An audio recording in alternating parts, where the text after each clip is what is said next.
Perkenalkan, nama saya Tani Derita Butar-Butar, NPM 2009220001.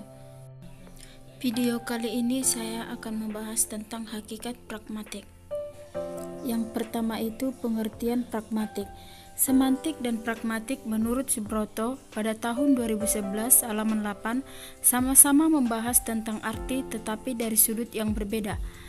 Semantik membahas tentang ilmu berbasis kebahasaan yang tak terikat langsung dengan konteks, sedangkan pragmatik cenderung membahas tentang arti tetapi dari sudut yang berbeda. Semantik membahas tentang ilmu berbasis kebahasaan yang tak terikat langsung dengan konteks, sedangkan pragmatik cenderung membahas tentang arti yang disebut juga dengan lexical meaning, atau menurut tafsiran disebut juga dengan maksud.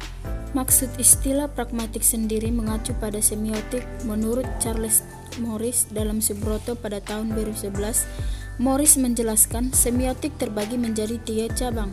Antara lain, pertama, sintaksis adalah ilmu yang mempelajari tentang relasi formal yang bersifat linear antara satu tanda dengan tanda yang lain.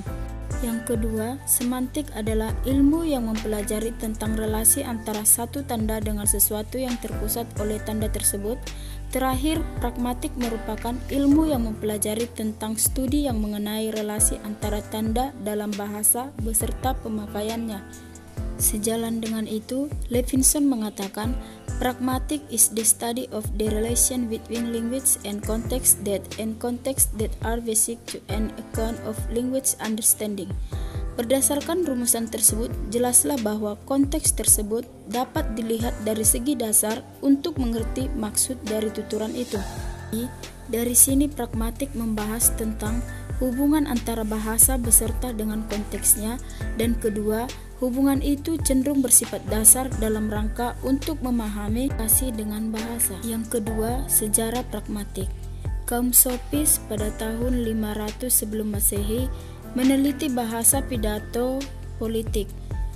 Pada masa ini terkenal beberapa ahli bahasa seperti Protagoras yang menemukan tipe-tipe kalimat bahasa kiasan seperti antitesis, analogi, dan metafora. Georgian dan Prodicus yang menemukan sinonim.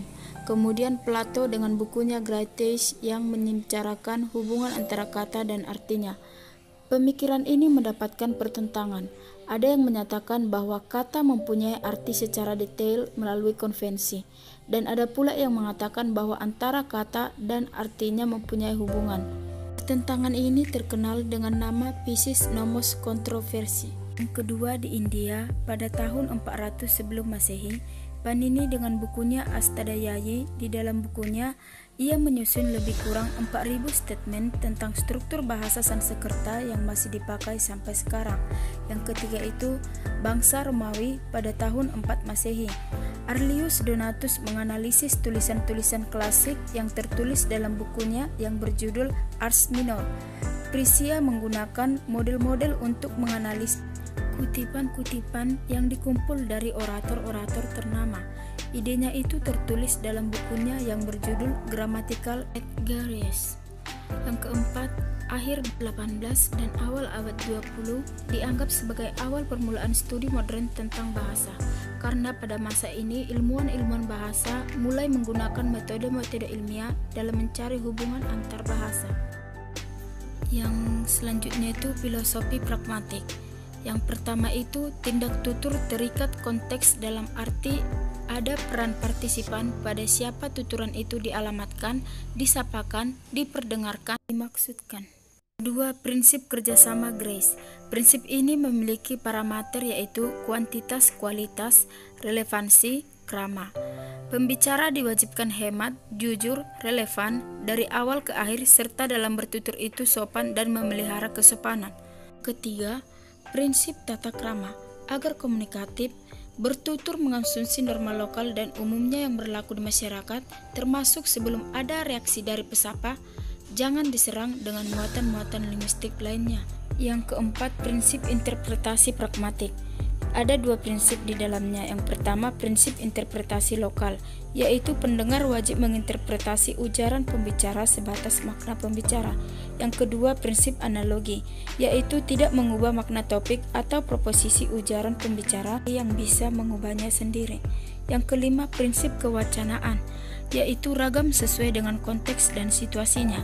Yang keenam itu pragmatik sosialisasi, akan santun bahasa, norma lokal dan interlokal. Yang ketujuh itu pragmatik wacana, yaitu tindak tutur mengonsumsi koherensi dan pilihan ragam. Makin formal situasi komunikasi, makin tinggi tuntutan atas kekoherensian. Yang kedelapan, setiap tuturan itu terikat nilai. Jelmaan nilai-nilai dalam tuturan mempengaruhi hubungan antar penutur dan situasi komunikasi.